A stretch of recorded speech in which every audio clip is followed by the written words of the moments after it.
Hi everyone, welcome back to the channel. In the last video, there was a brief introduction to probability. Today, let's talk about probability distribution. To explain this, let's take the example of coin flip again. Now suppose I flip the coin, then what will be the end results I would get? One result would be that I get tails, or say I get 0 heads.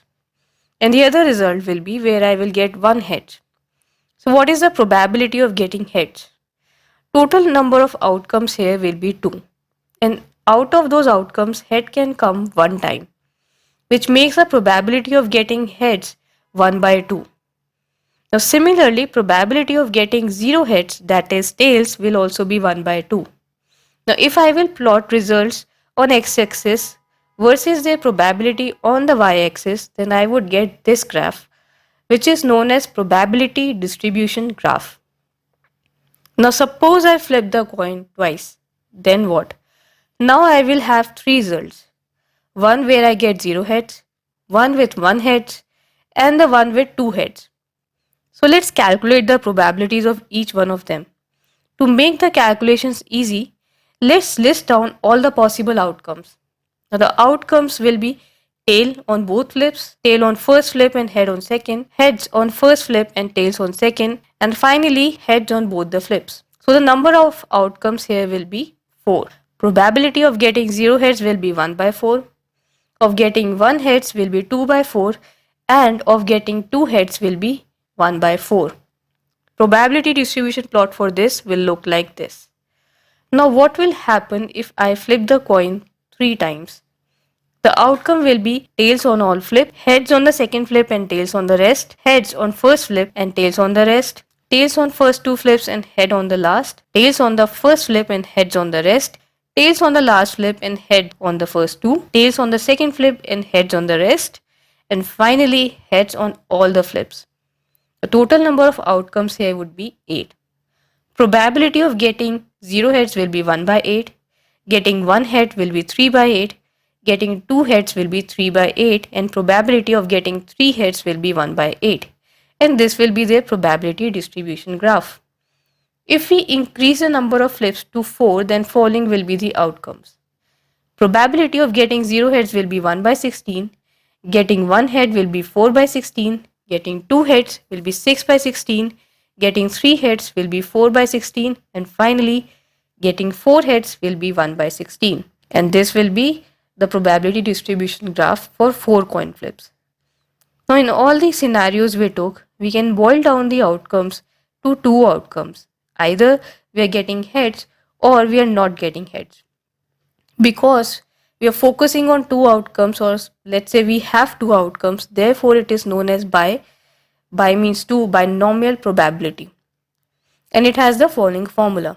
Now here n is the number of times or number of trials, which in our case will be the number of flips.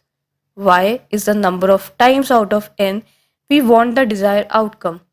So in our case, it will be number of time we want heads. For example, we have 3 coin flips, that means n will be 3. And we want heads 0 time, 1 time, 2 times or 3 times. So y can range from 0, 1, 2 to 3. Pi will be the probability of getting the desired outcome, which for head as the desired outcome will be 1 by 2. So the probability of getting 1 heads in one coin flip will give y and n as 1 and pi as 1 by 2, resulting in a probability of 1 by 2. You can also try it yourself by changing the values of y, n and pi. This was binomial probability. But what will happen in case of uniform probability distribution? Here, probability of all results are same. For example, probability of getting heads and tail, probability of getting any particular card in a deck, even any particular number on a dice will be same. Now until now, you can notice that the desired results are discrete in nature. That is 0, 1, 2, 3, 4 and so on. But what if the desired results are continuous? That is 0.5, 2.35, 3.67 and so on. The popular example of this case is that of a clock. Although we can say that probability of the minute hand of the clock Pointing at a particular r like 1, 2, 3, 4, etc. is 1 by 12, but there are values between 1 and 2 as well. What about them?